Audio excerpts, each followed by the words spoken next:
Alright then. 3, 2, 1, let's go. Alright, you already know what it is. It's Eyes on the Ball with your favorite boys, Darren and Daniel. Of course, as you can see, there's a lot of guys on today, so I want to make sure we get into it as soon as possible.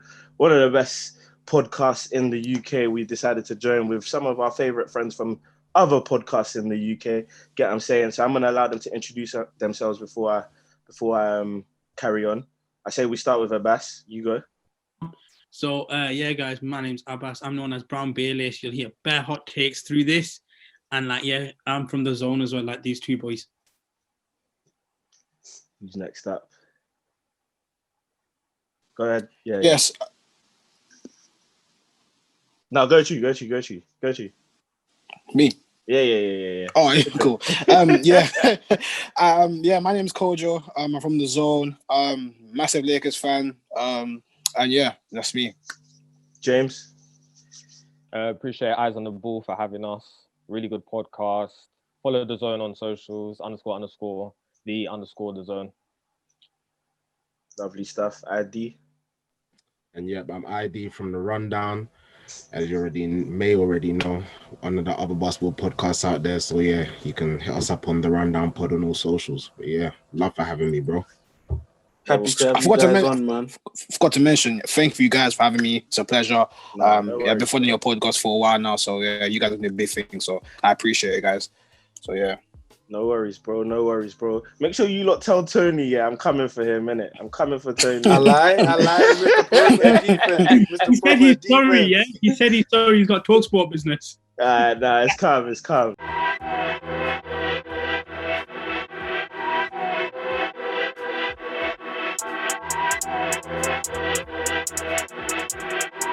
Yo, I'm tryna get my sterling up in the city, so s'il play. As soon as my child can walk, it's straight Project Mbappe. But all the verbal, as soon as I hear that whistle, we get straight to the action. Come on lads, where's the passion? Do like Alamatsi, we wear headbands for the fashion. If the defenders drop back, we counter and then attack them. I got my eye on the ball, yeah. I got my eye on the ball. I got my eye on the ball. Yeah, I got my eye on the ball. I got my eye on the ball. But yeah, we've got a lot to get into today. Obviously, as you all know, the Lakers just recently secured their 17th championship. LeBron James' 4th championship, 4 Finals MVP. Anthony Davis' his 1st championship. There's loads you could dissect. There's loads you could go into. Before we get into any debates and like all the juicy stuff, I just want a general rundown. So I'll start with you, ID, before I get to the guys from the Zone. And obviously we want to try and keep it concise, but what is your biggest takeaway from the Lakers' victory this playoffs? A lot of players aren't going to be here next year. That's my biggest take. Dive into that a bit. I want to dive into that. Yeah, dive into that. Danny Green, will he still be in the league? We'll see, Sha. Who else is there? That's disrespectful. Mr. Morris, whichever one, Markieff or Marcus. I think it's Marcus. He as well. Markieff. LeBron's not happy with him after that last pass in the previous game 5. He's not happy with him after that. So if he's still there, he's still a good piece to have because he's not too expensive, but there's probably better available in the market. But what's there right now who you could pick up? He was obviously, everyone knows AD. He's following LeBron till death. So that one is to one side.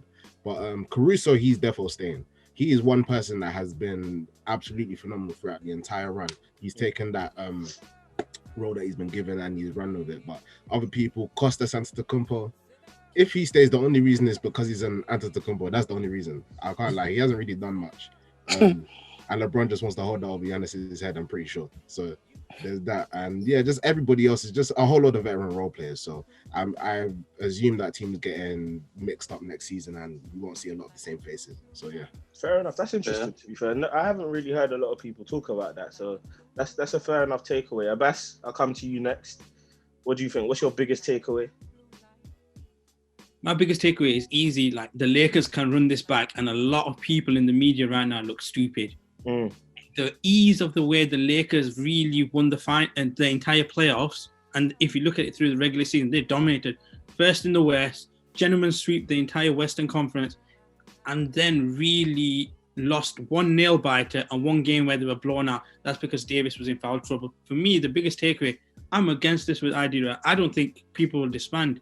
I think they're going to run it back and they can go for another back-to-back. It's going to be harder, but I think the Lakers right now are the best set for back-to-back rings. I love that. Could I'll come to you?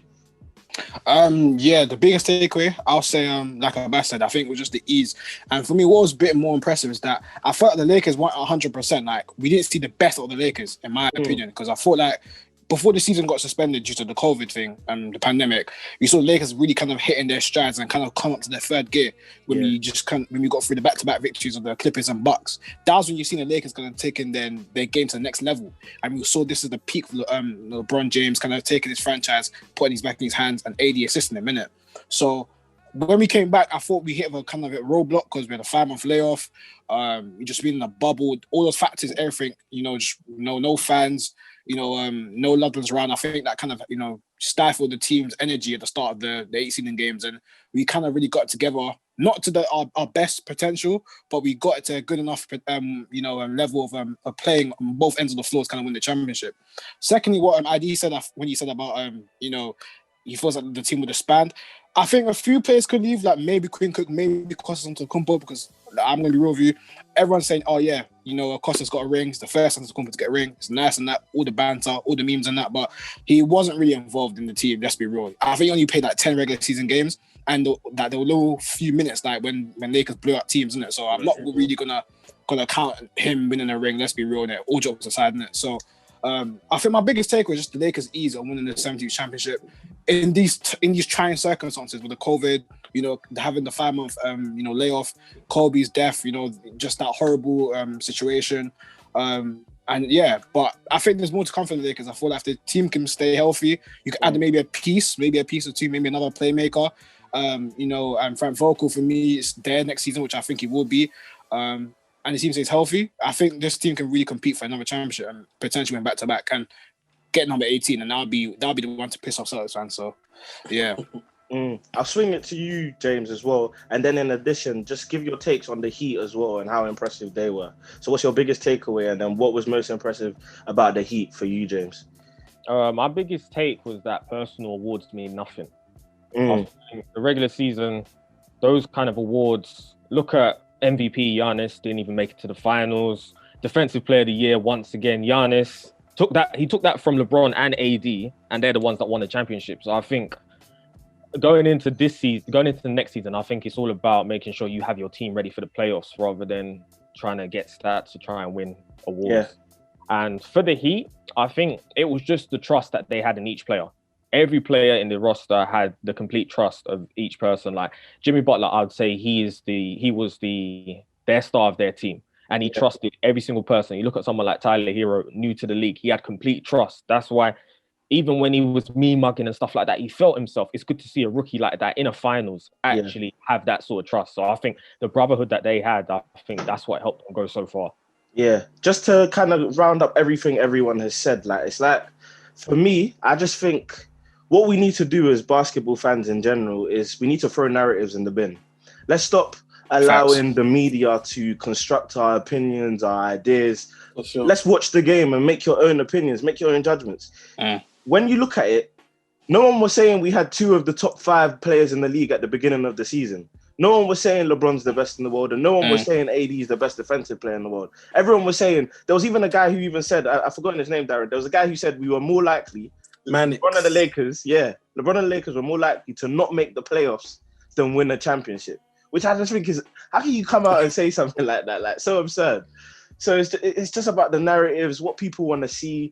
And you just know that people are ready to assassinate LeBron's character. Obviously, we're going to come to LeBron a lot because he's the face of the Lakers, face of the franchise, and whatnot. But all in all, let's throw narratives in the bin and let's just watch the game, man. And that's just my little 2 pence. Make your own ideas and make your own opinions from that. For sure. But let me give my takeaways. For me, it's about LeBron's leadership, man. I don't think people really questioned his leadership, going into the year.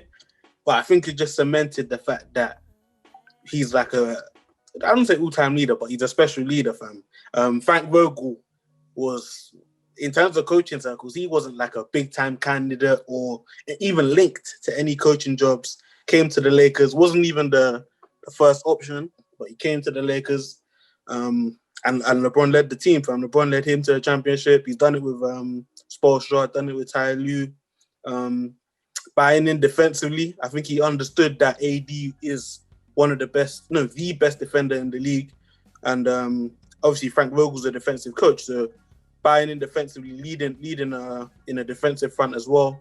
And because you asked about the Heat as well, yeah, I think similar to what James said, just the fact that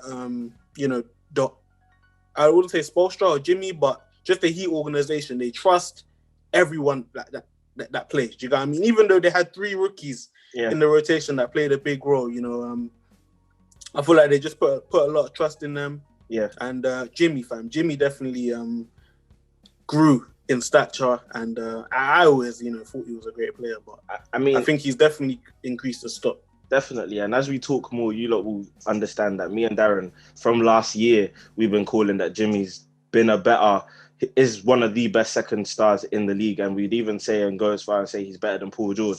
After the Paul George playoffs of last year, we were saying he was better, and I think this year has only cemented that fact, because I think Jimmy is definitely elevated. So that's a prediction we can take strongly and claim that and hold on to that. But I'm going to get straight into the thick of things. I already know what ID's opinion on this is already, but for obviously the field that don't know already, ID said there's no chance, if I'm not mistaken, no chance in hell LeBron can be the GOAT or considered the GOAT, if I'm right.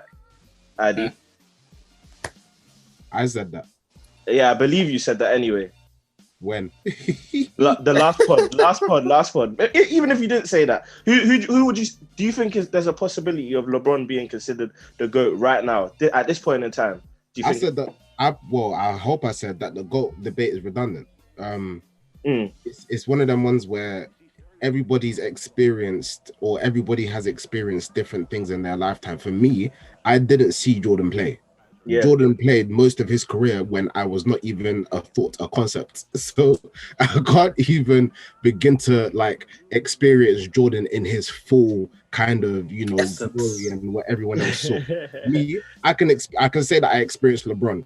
From when I started playing ball to all of this, it caught LeBron in his peak when he was at the Heat. But what I will say though, is we don't do media responses here. We give, we want decisive takes. So what would you say in it? Obviously, I know you haven't seen Jordan, but there's a lot of people who haven't seen Jordan but can still say and can back the argument that Jordan is the GOAT. Would you say that at this moment in time, LeBron is the greatest of all time?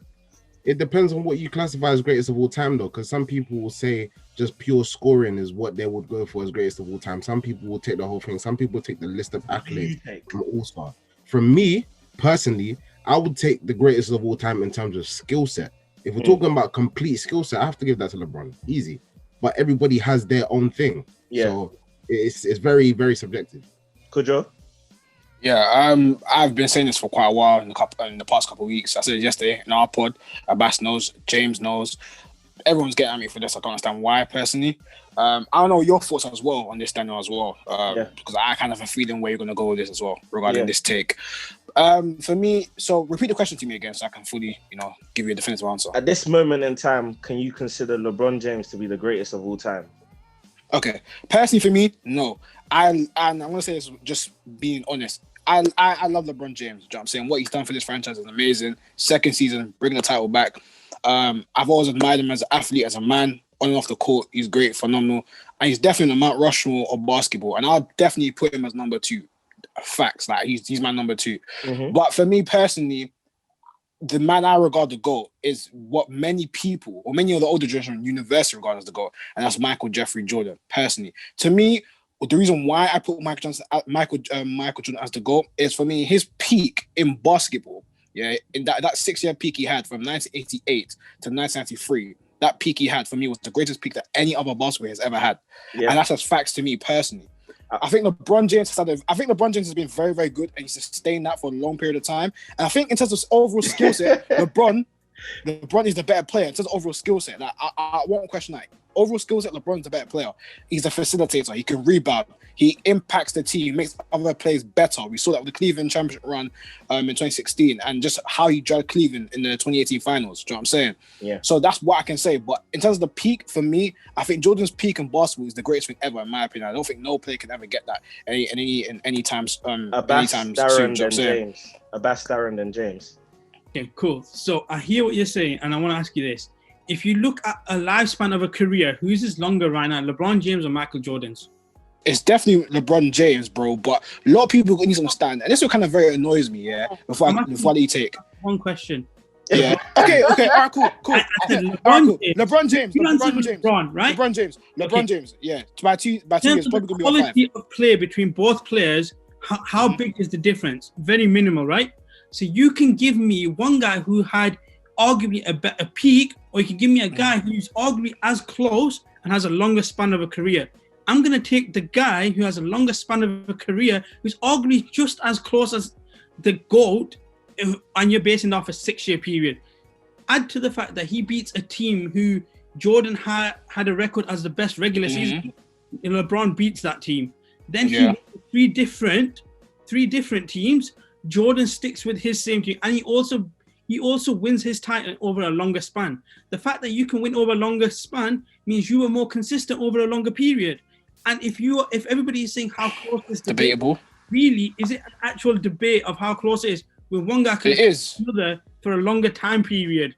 And that's why it is, bro. Because LeBron as the GOAT. LeBron, he needed one ring in LA. The fact that he won it in his first season when he wasn't classed as the favorite. If you even look at ESPN, when they brought the initial... wasn't even in the top 5. Not even in the top 5. I guarantee if you go back to Chicago days, I can guarantee you Jordan, his team would be top 2, even top 1. So if you can do that in the first season, gel these new players, bring in a guy who wasn't you never knew if he was going to fully commit to the team in Anthony Davis. How can you not then say that LeBron James is the GOAT? That's your opinion, isn't it? All right, go on. No, respond. That's your opinion. And Darren and Daniel, another factor why I hold Michael Jeffrey Jordan as the GOAT is, for me, if you look at this guy was a 10-time scoring champion, right? Cool. And this guy was a 2-time defensive player of the year and at least 10-time first team all defensive player of the year. Or once defensive player of the year. But he was 10-team the first. Do you know what I'm saying? 10 times defensive first team of the year. Do you know what I'm saying? So for me, if you look at if you take into consideration defensively, Michael Jordan was a better player or is a better defensive player than LeBron James. Defensively, let's be real. Like LeBron James, I feel like his best defensive tenure was at Miami. Let's be real. Yeah. So far this season, he's done it in bits. Do you know what I'm saying? He's come up big time, and we all remember that block, Andre Iguodala in Game 7 in 2016. Yeah, but overall, Michael Jordan was a better defensive player. Even Kobe was a better defensive player than LeBron James. Offensively, and here's what I think. I hear it. Offensively, bro. The reason why I say Jordan for me, Jordan was more efficient than LeBron, from the field, it was a better free throw shooter than LeBron, scored more points than LeBron. He scored the most points per game in NBA history and has the greatest PR in NBA history. 74 years of the league's inception, Michael Jordan holds that record. Multiple scoring records. Do you know what I'm saying? And he was more efficient than LeBron, more clutch than LeBron, more of a killer than LeBron. The only reason why Michael Jordan in this generation is kind of being lower than LeBron in terms of just GOAT regarding, do you know what I'm saying? Is because Michael Jordan had a shorter career. If Michael Jordan had at least a 17 to 20 year career, that the likes of LeBron right now, Kobe, Dirk Nowitzki, Tim Duncan, Michael Jordan would be the number one scorer in the NBA, at least for me, top 5 in rebounds, maybe not in assists because he wasn't really a facilitator like that, but he would be in those top 2 echelons, which I just stated before. That's people fine. act like Michael Jordan couldn't do this. Let's get Darren in, then we'll come to James. So James can have his say. So Darren, what's your take on everything that's been said so far? To touch on the defensive aspect that Kwadwo spoke on, I think it's arguable to say that Jordan was a better defender than LeBron. Obviously, he got the defensive player of the year. LeBron was in 2012, I think it was. Yeah, exactly. That was just what I was about to mention. LeBron should have a defensive player of the year. Marc Gasol got it, but he made second team all defense. Don't make much sense, but that's what it is. And you could argue, again, that Jordan's a better defender, but I'd argue that LeBron's a more versatile defender. You can put LeBron on basically anybody. Anybody that's like, literally, you can put him on a big man, put him on a guard, put him on a wing, put him on a shooter. And LeBron, when he was in Miami, people don't understand the kind of defender that LeBron was when he was in Miami. Protecting the rim, guarding on ball. People don't understand. He switched on to Derrick Rose. Then he can guard Joakim Noah. But to get into the larger debate, yeah, I'm a LeBron guy, in it. So for me, LeBron's the GOAT. But fam, Michael Jordan's he's perfect. Do you get what I'm saying? There's no taking down Michael Jordan to big up LeBron. For me, it's just about preference. I just prefer the fact that LeBron's a better all-round player. Do you know what I mean? If LeBron wanted to be, LeBron could be one of the best rebounders in the league. He's proven it this year. He can be the number one assist guy in the league. Steals, blocks. LeBron can basically dominate any statistical category. Also, you can put him in any team, any system. He can basically make that team a championship type contender. Like, I don't know guys in NBA history that can do that. Like, you can't say put Michael Jordan in this situation and he's gonna have success, because he had success where he was.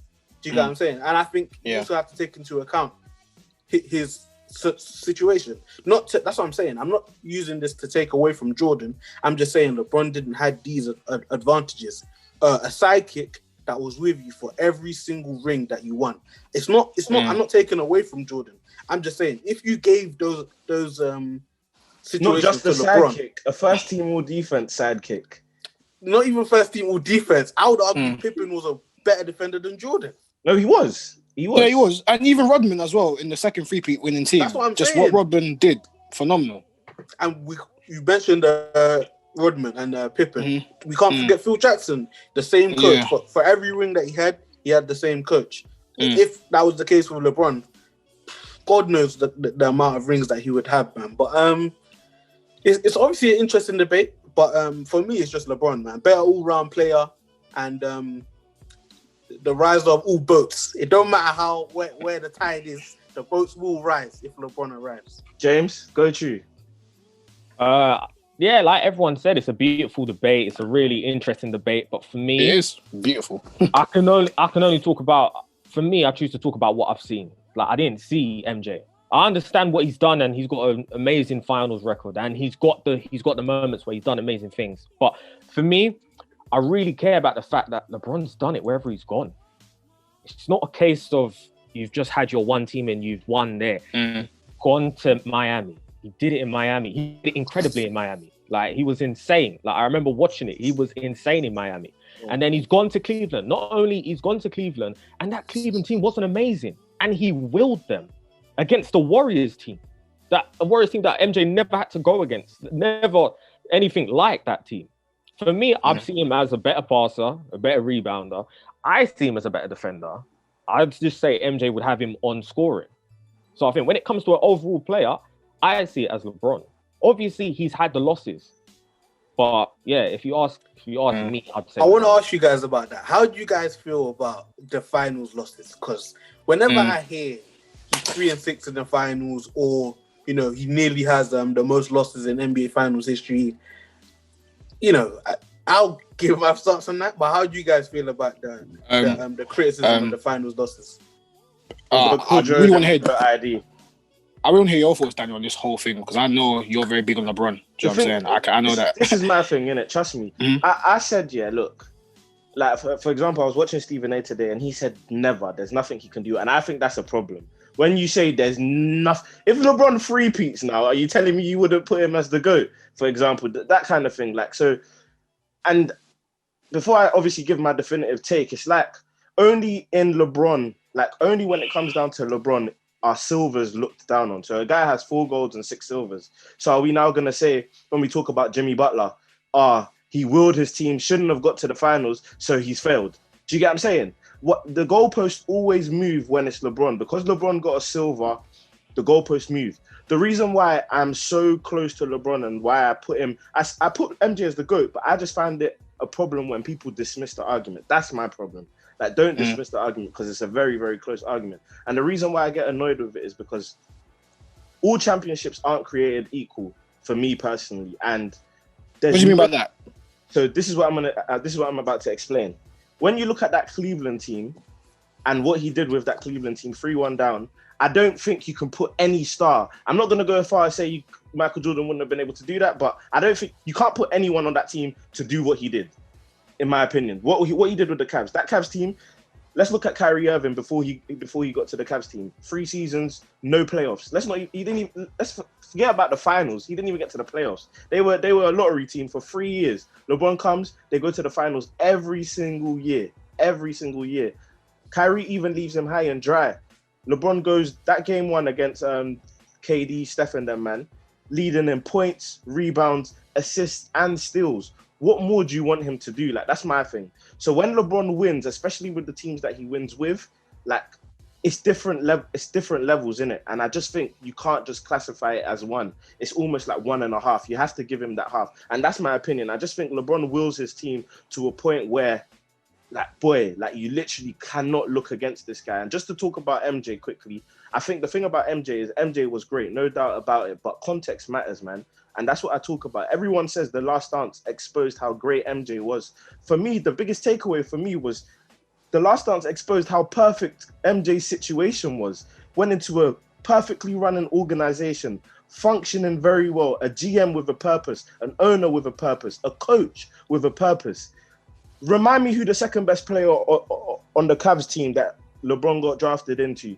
Someone just remind me, the second best player. It could be Baby Gibson. It could be Baby Gibson. Darius Miles. It could be Damon Jones, who's sitting on TV now. Do you get what I'm saying? That's literally what I'm trying to say. Like, circumstances matter. Where you get traded to, where you get drafted to, matters. He even willed that Cavs team, that nonsense Cavs team, to the finals, and then obviously got swept by the Spurs. Are we gonna then say because he lost that finals? What about the whole road to prosperity? We're gonna now discredit him because he faced the perfect team, like one of the most functioning teams in the NBA. I think the Spurs team. I think for a team that didn't have like one outstanding, obviously Tim Duncan was the main guy, but one outstanding star, like that team ran so well, bro. You just can't look at things and say like that. You can't even say they didn't have one outstanding star. They had an outstanding star. And some. Exactly. Do you get what I'm saying? I'm saying it's good balance, like Tony Parker, Ginobili, Tim Duncan. Then later on when he faces the Spurs again, I think people even get onto him for the Heat. I even criticized the Heat move because the Heat move, he learned from Dwayne Wade, but it compromised him a lot because obviously Dwayne Wade and LeBron James were so similar. And Chris Bosh as well. Chris Bosh having that 3-peat, Exactly. So like, he didn't get the most out of that team. They should have definitely won more championships, but like, I look at things and just think, apart from the Dallas Mavericks series where he proved he was human, bro, you can't look at LeBron's career and say, there's no way he can rival MJ because MJ... What about the times MJ didn't get to the finals? There were times he didn't. Context matters. People don't like to talk about that. People don't like to talk about it. And that's why I said the goalpost moved. People say that MJ came back, so he wasn't the same and he was a step behind. But that's a part of it. Like, tell me what super team MJ beat, really and truly. You had the Orlando Magic with Penny, Shaq.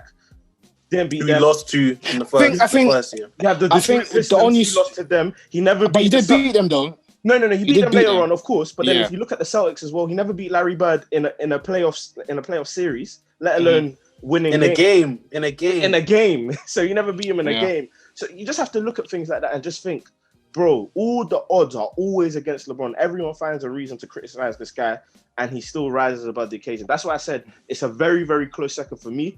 If LeBron wins next year, I will put him over. Just added impact, of course. I've watched LeBron. I didn't watch MJ, but next year definitely if he wins. But if he and before you chip in, Guajo, you're making bare LeBron arguments, Daniel, but you're Team Jordan though. I don't really get it, bro. No. I'm saying, like, remember, I'm Team LeBron. However, the reason why I would go with Jordan is just because of that argument Kudro mentioned. Like, it's unheard of for someone to three-peat twice, first of all, and then to go to the finals and never go to a game 7, I think takes a lot of, like, gusto. Like, you're not even letting a team have a sniff. You're not letting them have a sniff. I think that's mad. Like, do you get what I'm saying? LeBron's had. Well, you made the counter argument, innit? He never faced any super teams in the finals. That's true. You just got to balance it. Yeah, exactly. And I think if you think about it, just so that I make it an even playing field, the road to prosperity, a lot of Jordan's road to prosperity has been difficult, then he ends up facing a weakened team in the finals. And that's, I guess, your a blessing in disguise. Look at the Lakers, for example. They were supposed to face the hard team and the Clippers in the Western Conference Final, but it got made easier because the Clippers didn't do their job. Do you get what I'm saying? So you can't blame Jordan for having an easy finals opponent when his road to prosperity was hard. Do you get what I'm saying? So I'm trying to balance it both out. Do you get what I'm saying? Yeah. So yeah, man. That's just me. Darren, what was your question again about the finals? I was just asking, how do you feel about the finals? Because a lot of people try to use that as a detriment to LeBron. Do you know what I mean? The fact that he has 6 final losses. Like, how do you feel that it is a detriment, or do you feel that people use it out of context? We'll go Kudra, then we'll go ID, then James. All right, that's a good question, Darren. And Dan, you made a good point regarding this whole comparison between both players and their careers. I do think it is a detriment to LeBron. Because when you look at Jordan, I feel the reason why universally, especially the older generation, why it is a detriment to us. It's a detriment. I'm going to explain, all right? I'm going to explain. I think universally, why the older generation regard Michael Jordan as the greatest player of all time is that his finals record. You got 6 finals, you won all of them, and you're the finals MVP. Do you know what I'm saying? And again, like Daniel mentioned, you never allowed your opponent to force a game 7. Like, you didn't give him a breath of fresh air or any sort of chance. You killed it. You was an assassin. If you want to kind of give Jordan the type of name, you can call him the Black Mamba. He was assassinator. He killed these opponents. Even in the last dance you saw in his second finals against Portland, Clyde Drexler, which I'm not gonna lie to you, I think the media and last one's overly hyped. You know what I'm saying? I even knew who the guy was. I was like, who's this guy? Maybe Jimmy Butler? Fam. You know what I'm saying? Like, they overly hyped this guy. Do you know what I'm saying? But in the context of it, this guy was supposed to be the rival to kind of challenge Jordan. Do you know what I'm saying? He was an MVP candidate and whatnot. Do you know what I'm saying? And Portland were doing well in that team. I think they had Charles Barkley that year, didn't they? In 1992 or something like that. So, that was a team which could have caused. Nah, not yet. Didn't have him. Oh, not yet. No. That was the Suns, isn't it? Yeah. Oh, okay. What year did so Barkley left after 1990? They went to the Rockets. So after he left Portland, he went to the Rockets. No, Barkley didn't play for Portland. He did play for Portland. No, he played for Houston. Yeah, the Rockets. Are you sure? Didn't he play? No, he was in Portland, because that's why he bigs up Portland on. That's why he makes all these outlandish, blasphemous statements on Portland, because he played for them. I remember in the finals. I think they got to the finals in 1989. Nah. Well, let me check out. Barkley only played in the finals against Jordan for the Suns. Yeah, exactly, for the Suns. But I'm asking. Okay. Wait, but I'm asking, did he play for Portland though? I don't think so. No. I don't think so. I think he did. No, but wait, let me check. Charles Barkley. Sixers, Suns, and Rockets didn't play for Portland. Yeah. He didn't play for Portland at all. Nah, he didn't.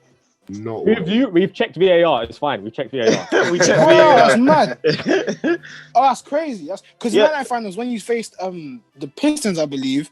I don't know, for some reason I thought Barkley was the main guy for Portland. But anyways, it was Drexler, fam, and they treat Drexler as if he's like some goat or something. Equivalent to Paul George or Jimmy Butler. Yeah. Drexler was cold. Let's not get it twisted. Yeah, but Drexler was. But fam, when we look back on time, Drexler's gonna be in the same class as like Harden and Westbrook and these boys. What? Harden and Westbrook? That's nowhere near Harden and Westbrook. Exactly. No, but that's even my point. That's even my point. Like, he's not even he's not near Harden and Westbrook. Do you get what I'm saying? Like, so people are, and that's what my problem is. Obviously, before you go, Kudra, but that's my problem with the media, fam. They're forgetting we're living in a time where the stars, the upper echelon stars in this time, are going to be looked at. When we look back at Westbrook's triple-double season, we're going to think this guy was on smoke. Like, do you get what I'm saying? Because he was. Yeah. Yeah. So like regarding to the whole finals wins and loss record, I think that's what holds LeBron down, because prior to this championship win, you were for 3-6. Do you know what I'm saying? That's not good. That in terms of like this GOAT discussion, I think everyone wants a GOAT to be perfect. Do you know what I'm saying? And I think Jordan had that. And I think with Jordan is that he led in scoring, and I think in this era of the NBA, I feel like we do appreciate the overall complete set as a player more to what we did, maybe in the old generation regarding the 80s and 90s. It was a bit different. It was a different game. But I think another factor, the reason why a lot of people regard Jordan as the GOAT, I think was the era he played in as well. It was a more physical, defensive, brutal era than what we're seeing right now. And I think Stephen A said this a couple of times on First Take, Right now, in this era, you can literally fart and you can get a technical, you can get ejected. Do you know what I'm saying? Or you can have a bad breath and that literally it's a big problem. Do you know what I'm saying? Literally, in Jordan's era, you can punch someone and you may not even get a technical. Do you know what I'm saying? Like, it was a very dogged physical era, and Jordan was a physical specimen, and he dealt with a lot of adversity. And I think that's what Last Dance done. It highlighted a lot of the adversity that Jordan had to face and overcome in his career, because we just think, oh, Jordan didn't have any serious challenges. Maybe it weren't challenges in terms of teams, but just the obstacles onto the road of greatness and to what he achieved and taking the NBA to another level. That's what for me also kind of highlights Jordan's legacy as where many people regard him as the GOAT. Let's go to ID. You're shaking your head. Abbas, don't worry, I'm gonna come to you. I'll get to you after James. ID, what's your opinion on that? Sigh. All I can say is sigh.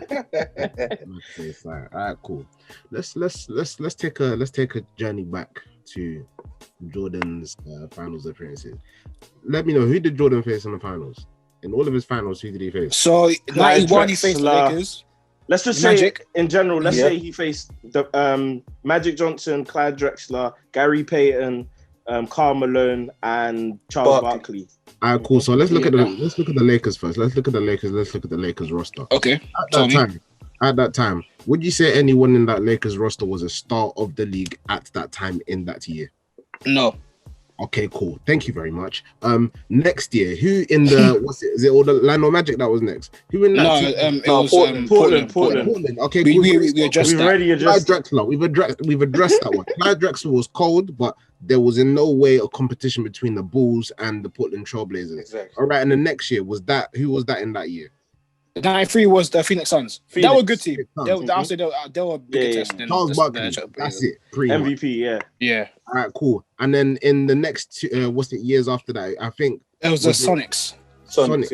Yeah. Who did they have? Gary Payton. Pretty much. Who else?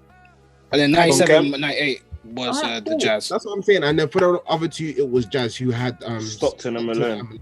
And those are probably the best teams that he faced in the finals. That's what I'm saying. Jazz. One of the best point guards to play the game. Malone, one of the best ever scorers to play the game. Arguably the best, because he's at the top of the points, all-time points or something like that.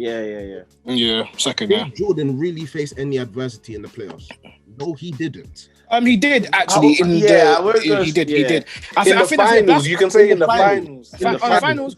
Okay, the finals. No, actually a bit, because again in game 5, I'm not lying to you, my brother. In game 5, I think it was game 5. He was ill. Do you know what I'm saying? And I think they were down, or they were tied, and they were away on the road at the Delta Center in Utah. Bro, it doesn't matter. It's excuses. His team was still stacked with or without him. But let's be real, right? Let's be real.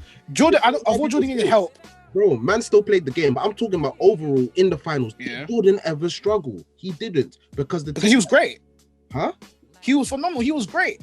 In the finals, did he ever struggle against any opposition team, or should he have? No, so his point is the reason why he didn't struggle is because of how great he was.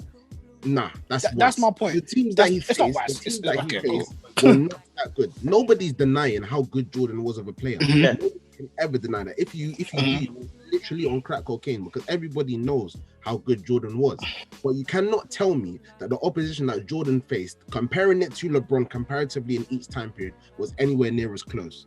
LeBron, every single time he has gone to the playoffs, has always faced higher level of competition in terms of amount of stars on the opposition team compared to Jordan. You cannot tell me that that's not true. You're telling me LeBron has come up against the Golden State Warriors how many times with Stephen Curry and Klay Thompson running their asses off around the court, and you expect him to stop that? Are you joking?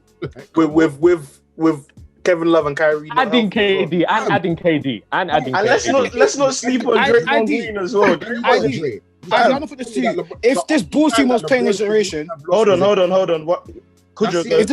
If this Bulls team were playing this generation, let's say they're all young and current, yeah. You had Pippen, Rodman, Q-Coach. But that's Jordan. The thing, though. We're talking about. Would Jordan, they?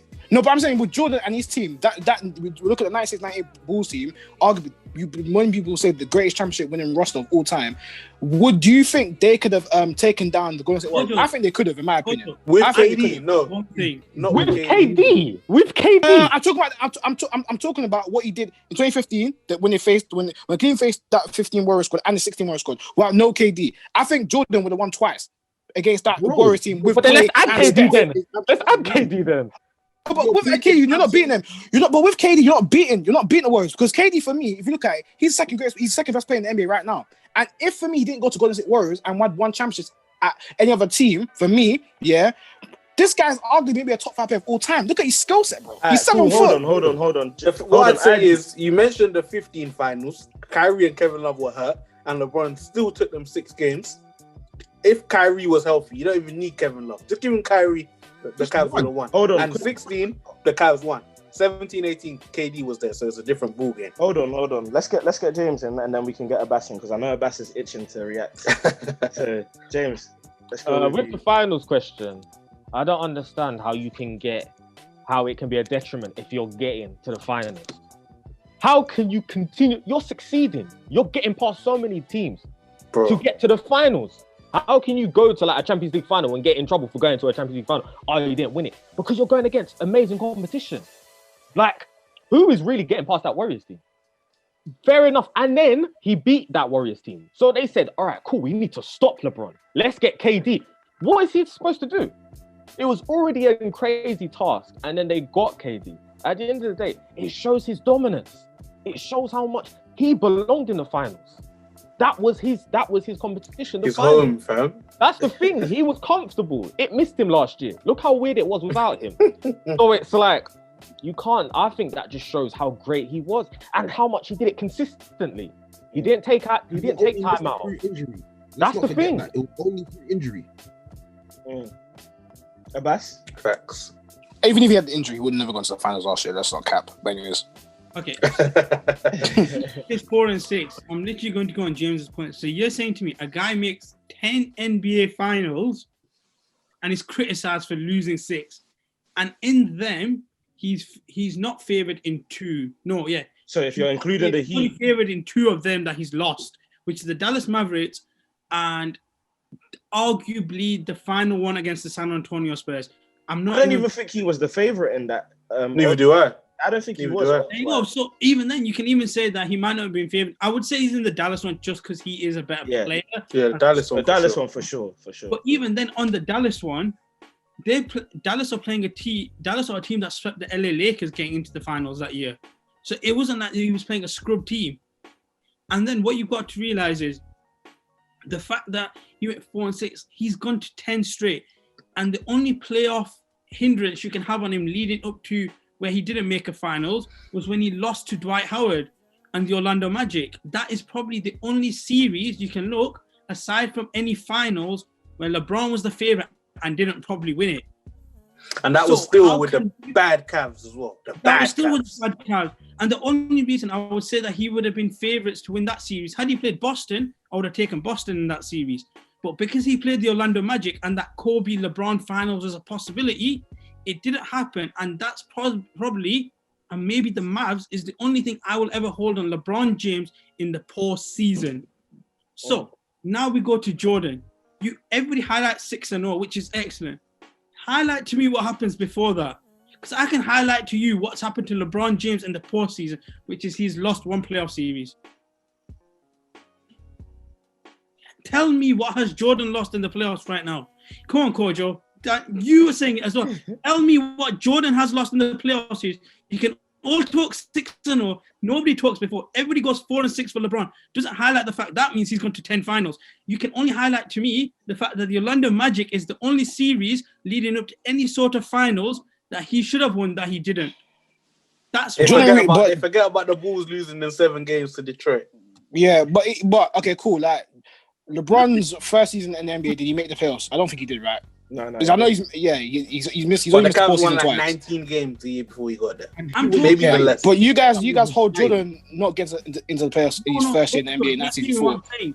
I'm saying when the team was in the playoffs. Yeah. When they're in the playoffs, tell me Michael Jordan's record compared to LeBron's record. LeBron has a very substantial better record in the sense of making finals. Yeah, I agree with you. LeBron has a better playoff record. Obviously, we all know that he's got the most playoff wins. Do you know what I'm saying? And also he's played longer as well, so that's going to aid his record. Do you know what I'm saying? The playoff, the thing is, LeBron, I put him as number 2. Do you know what I'm saying? And I agree with Daniel. If LeBron can win more trophies and become a Finals MVP, then maybe I'll consider it. Maybe I'll consider it. And maybe I'll be more objective about it. I think, you know what? Maybe the complete career of LeBron James maybe is greater than Michael Jordan. Maybe I would say that. I feel like for me, maybe LeBron's chasing more of that greatest career. But in terms of, for me, in terms of the way I see the game, in terms of that player which was OP, I don't know about that. But I'm open to change. I'm an open book. But I do agree with points though. You make a lot of good points. I think to kind of round it all up, because there is still couple more things I want to ask you about. To kind of round it up, I think for me, and I know Darren knows what I think about this. I just think context actually really matters. A lot of it is down to the context, the circumstances, what you value. Again, the things that we've already spoken about, what do you value more than other things per se. I just think with LeBron, I just think a lot of things change. The goalposts change. The narrative always changes with him, and that's what I don't like. As long as we're keeping a consistent argument. If you're telling me that the reason why LeBron isn't the GOAT because Jordan has 6 rings, I just think it's so single-minded. It's so to add to that, people were calling Jordan the GOAT after the first repeat. Yeah. Do you know what I'm saying? So why is it that LeBron has to get 5 or 6 to be in the conversation? For me, it makes no sense. I'm taking Porzingis every day of the week over Jokic, in my opinion. I'm telling you, bro. I have to disagree. I'm telling you. I don't want to, go on too much of a tangent. Yeah. No, of course. Bro, there's a reason why they were calling this guy. They were saying this guy's generational. They were telling you that's why they were so mad with the Knicks with how they couldn't build a team around him, fam. Porzingis is that dude, bro. And then that's nice. And what makes him much better than Jokic, in my opinion? What sets them much apart? Better than Jokic? Obviously, I'm just putting superlatives. Fam, what makes him better, in my opinion, is defensively. Porzingis is a rim protector, and he's very, very Jokic is in the pick and roll. I'm not saying Porzingis is any better, but Jokic, put him in the pick and roll, and he's lost, as in he's in no man's land. And obviously, yes, you can say that for a lot of bigs, but Porzingis defensively, a bit like what AD was doing in Game 6. That's what Porzingis does. That's his specialty. Backing off, and then when you try and go up for that layup or for that dunk, he's blocking you. And that's what you can't tell me. If you just look at it with basketball eyes, offensively, defensively, just look at it like two-way. Who's a better two-way player? You can't tell me it's Jokic. I'm telling you, Jokic is the better player. Nah, but no way. The reason I hate what you're saying about Kristaps, I don't think he is, bro. Defensively. You think Kristaps is better than Jokic? I think if Chris has never had an injury in 2017, New York Kristaps, bro. New York Kristaps. I think you might not put respect on Jokic. No. Don't remember what Jokic. I made a mistake by saying much better in it, but you're saying that. But Porzingis would have knocked out the Clippers if he didn't get injured. Yeah, would have. He didn't do it though. Jokic took the Clippers out, and let's not forget, Jamal Murray was getting shut down. Jokic was the one that was hitting all types of shots. I'm just gonna be straight with this. I think Porzingis is a better player. Not much better, but I think he's a better player. Especially if he never had an injury, I think he would have been levels. I think if he never had an injury, he would have been levels of Jokic. Because they so what? I said it. I defined it. All of you man think. I said if you look at it two-way, offensively, defensively, even if but we know it's when we're talking about who's the better player, we always take into account both ends of the court. Yeah, but yes, I just want to know: do all of you guys think Porzingis is better than Jokic? I personally, because my thing is that obviously Jokic, he's a passer, he's a scorer, and he can rebound.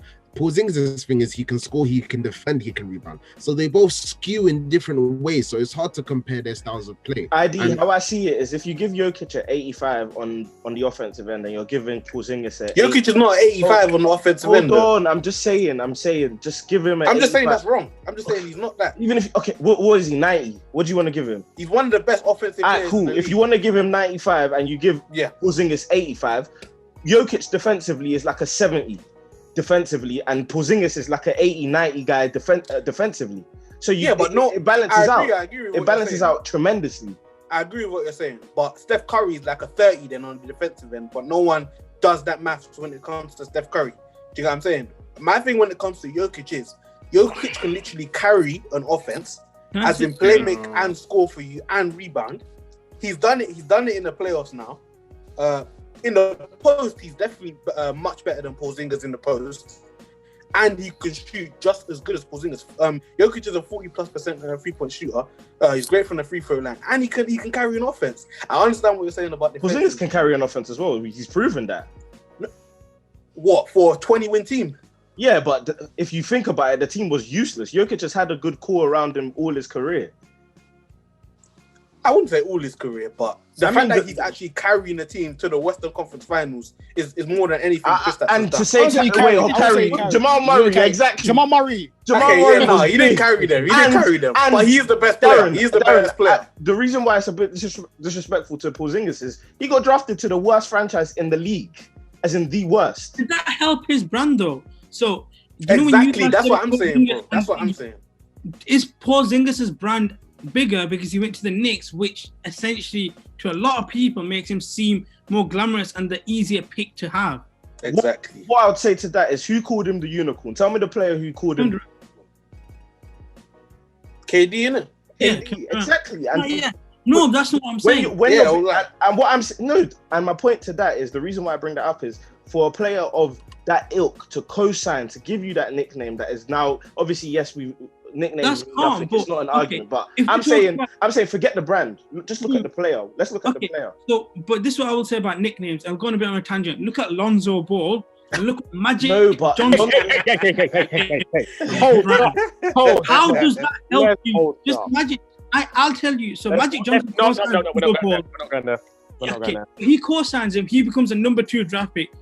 Kevin Durant co-signs Kristaps Porzingis. All of a sudden, the brand and the name of Porzingis is elevated. There's nothing on his talent. It's not to get on his talent. So what are you taking about? Jokic or Kristaps? Jokic. He's gone further in the playoffs, and come on. This is what I mean now. That's a reason why I say that we need to be careful of making that. No, but bro, it's not only because he's gone further in the playoffs. He's had consistently. He's had in the West as well. Jokic is the best big man in the game right now. Kristaps ain't even in that conversation. You have to look at why is that though? Why is that, Darren? Don't do that, because context matters. Like we just spoke about, it's because of injuries. He'd be in the top 2. He'd be in the top 2. Why? He's never been that. So why are we going to say he would be that? He's never been one of the best big men in the game. He can affect the other players on the court. Kristaps is playing a solo game. He can't affect other players on the court apart from the other team who he's defending. Jokic affects everybody. But then you're factoring in Jokic's ability to play make, which I agree with. However, I can also say that Jokic can be highlighted as a defensive weakness, as in when teams are saying and in their game plan, hey, go at Jokic because this is the weakness on that team. Yes, he makes up for it on the offense, but if you're someone that can be criticized as the guy to go at, then I think there's questions to be asked. Of course, let's not forget the Mavs were taking Kristaps out late in the game because he was getting attacked on pick and rolls as well. You know, Kristaps ain't like some great pick and roll defender. He's a shot blocker. No, but as far as pick and roll, he can get picked on as well.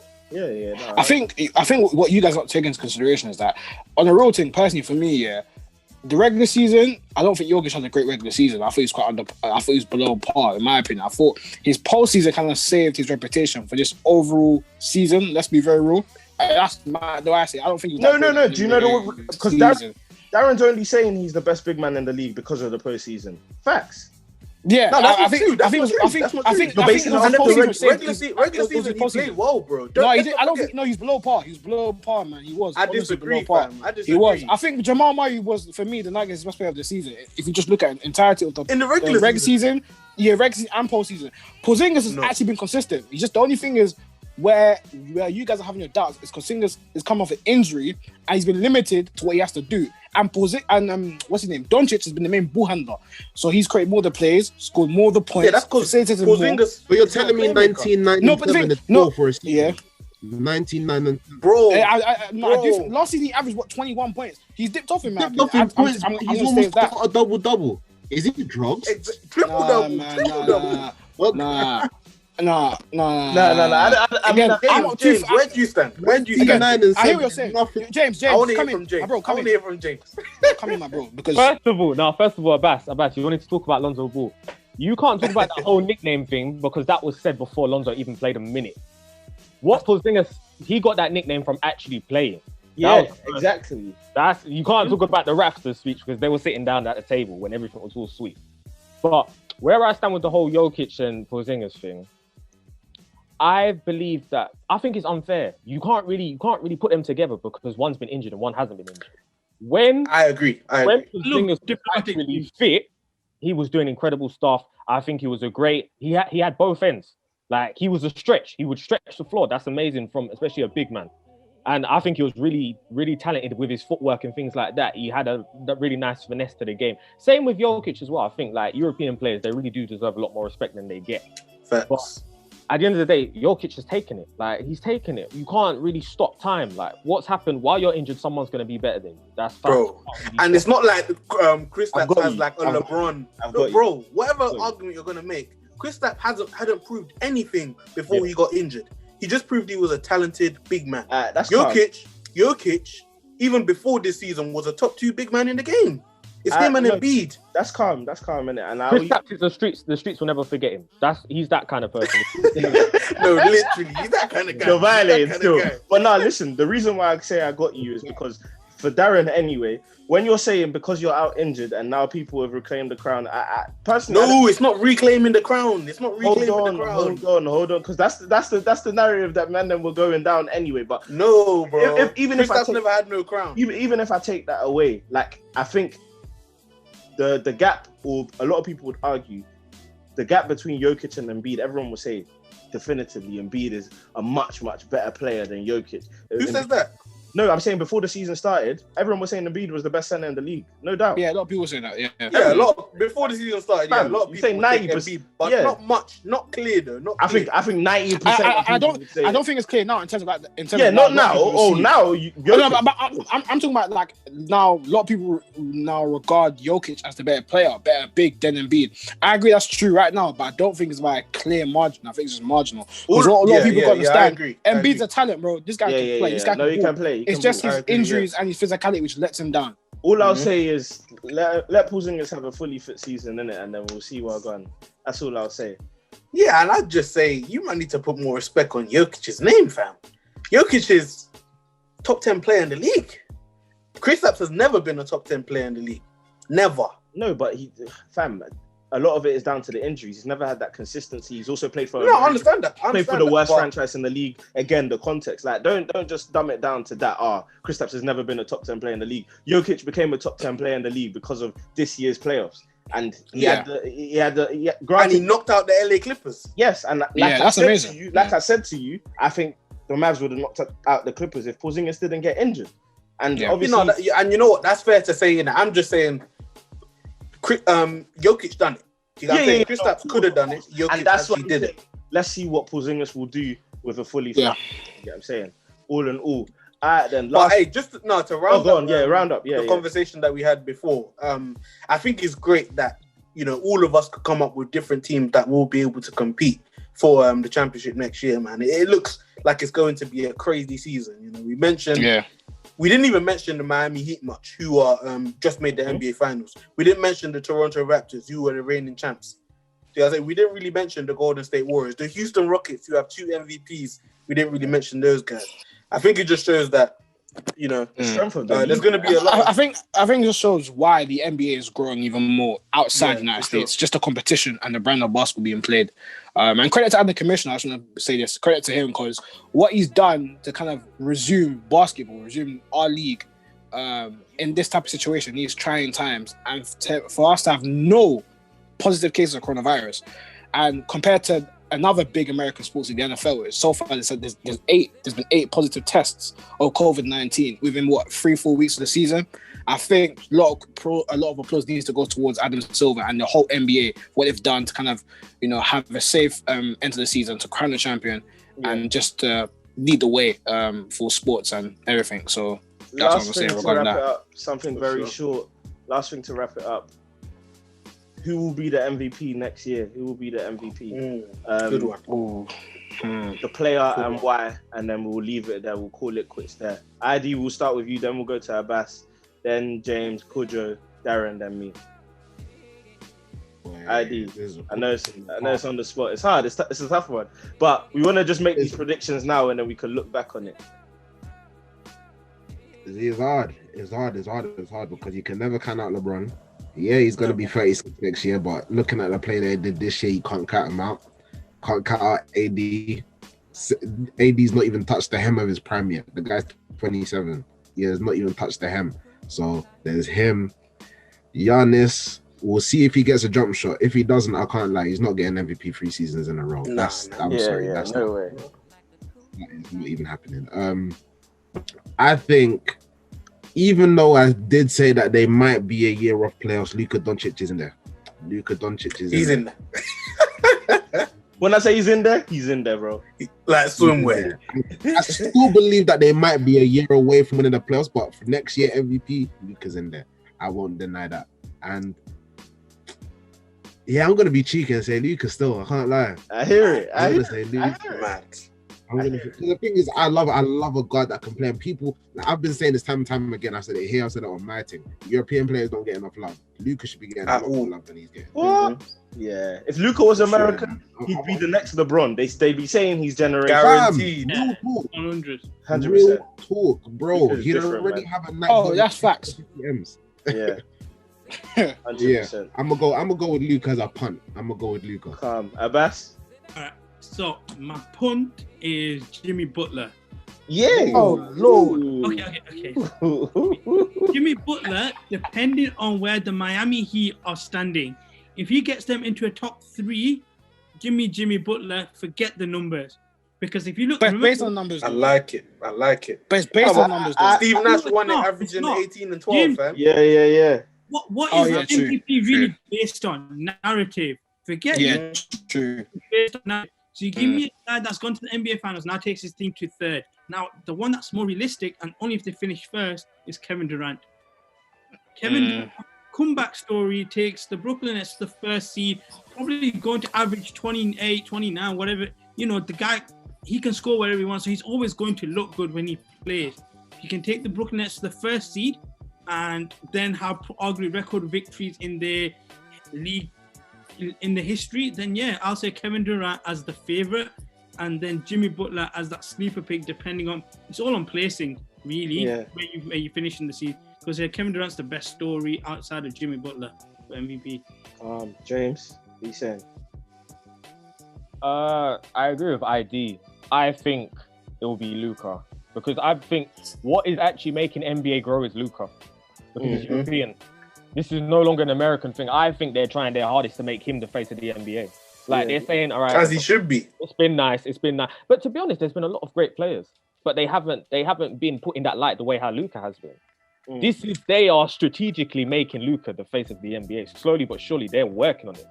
So it's like, and the fact is he can play as well. It's not even like he's hyped for no reason. The fact that he can play makes it amazing. And I think he could have got it. He could have got it this year. So I think, and he's only going to get better. That's true. He's had even more. He's had playoff experience now. He almost took out the Clippers. Like, I think he's generational. Like he's been for a long time. Like he's been playing Euro ball. Like he's done it all. So it's like he just keeps on aging and getting better. So I see Luka. I hear that. Good job.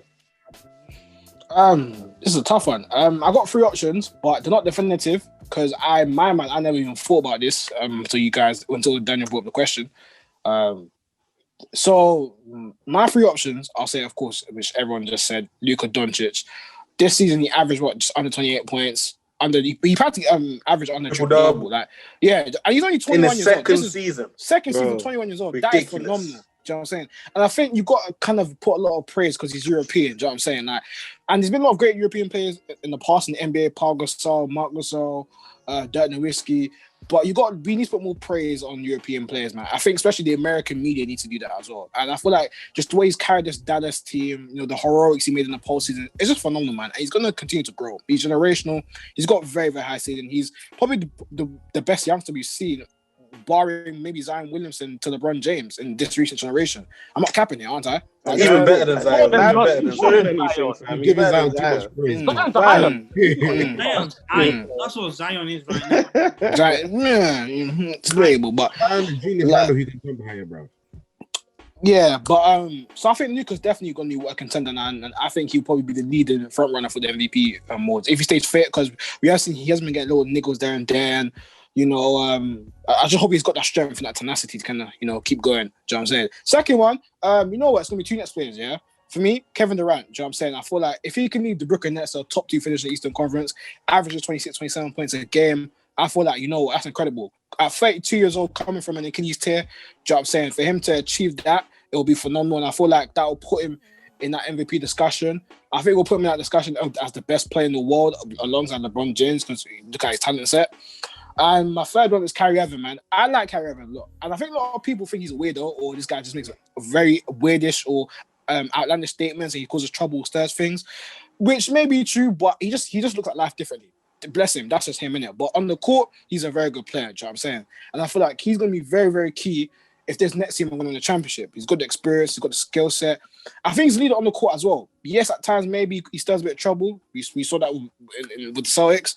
But I feel like with this team, I think like it can definitely work, especially with that brotherhood he's got with KD. So I feel like if he can average maybe 25, 8, and 6, do you know what I'm saying? 6 in terms of rebounds, I think Kyrie, for me personally, I'll put him in the MVP discussion. And I'll like him too as well, because I'm a fan of Kyrie. So, yeah. Aaron? No, for sure. I'm a big Kyrie guy as well, but I don't know. I don't see him winning over KD if they do have success. But I'm going to go with 3 as well. But just know my number 1 is my prediction.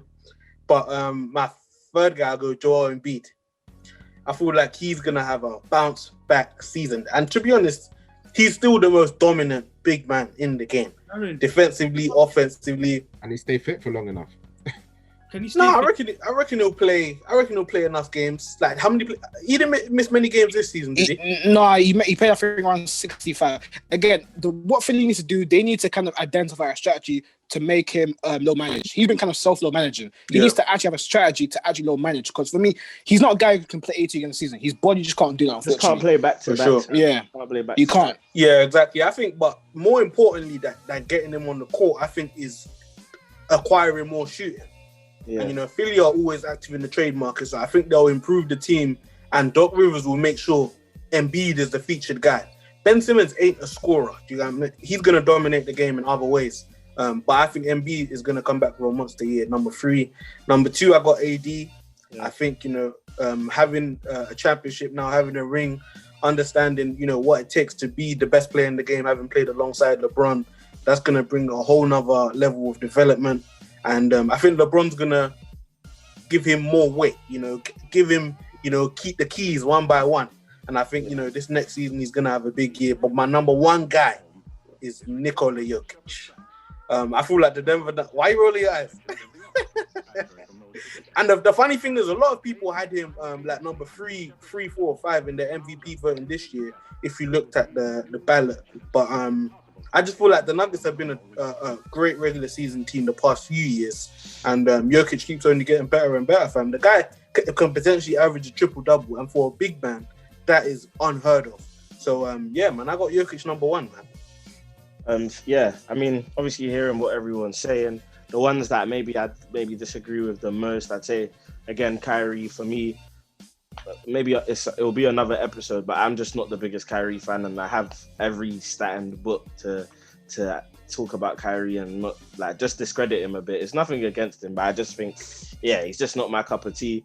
Then KD as well. I just think for me personally, again, something for another episode, I just don't think the Nets are going to be what everyone thinks they will be as currently constructed anyway.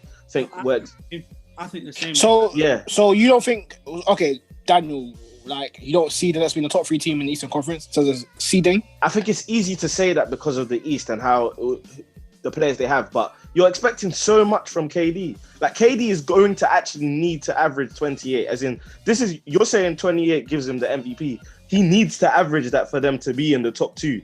And that's arguable though, because Dinwiddie can average 20. Not that he was going to do that with Kyrie and KD, but he's a good scorer. But that's my point though, is he going to do that? Because I'm looking at it with Kyrie and KD, do you get what I'm saying? Because they're definitely going to play Kyrie and KD. Like they're playing. No, obviously, but I just think I don't think he's going to have to carry the scoring load the way you're saying. Ooh, I think he might have to still. Kyrie's one of the best scorers to win the MVP. Well. I'm saying to win the MVP though. Oh, MVP, yeah. To win the MVP, because to win the MVP, as much as narrative matters, bro, the stats matter too. Like the stats matter a lot with it. So to win, of course, he doesn't have to carry the scoring load to win the ring. There's a load of scorers on that team, but to definitely win the MVP, I just don't think he's gonna do enough.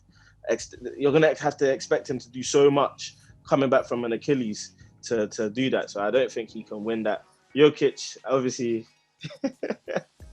Fam, I don't know why you're poo-pooing Jokic, fam. Jokic is an absolute hooper. Nah, I'm boying him. Jokic definitely can. But in my opinion, look, if the Lakers finish as the number 1 seed again, it's going to be LeBron James or AD that will win it. I think then they're not going to... Let's say the Lakers do finish as the number 1 seed.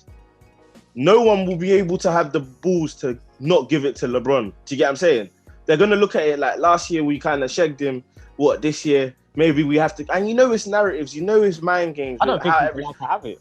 I don't think he's allowed. No, but I think you got to look at how much he averages though. That's a problem. Yeah. He's allowed to get it. LeBron is not allowed to win MVP. For the past 3 years, he could have got MVP. They don't like giving it to him. Otherwise, they'll be.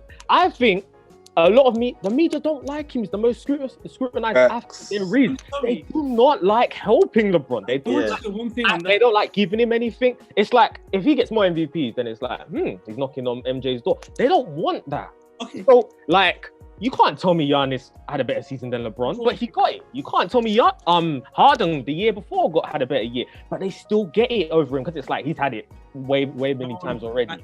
Can I just say one thing on that? If you're going to talk about a player who should have won more MVPs than he had, it's James Harden. Yeah. James Harden, 1,000,000%. The triple-double season that Westbrook has, James Harden still has a better season. There's a season where Steph Curry wins it. James Harden could have won it.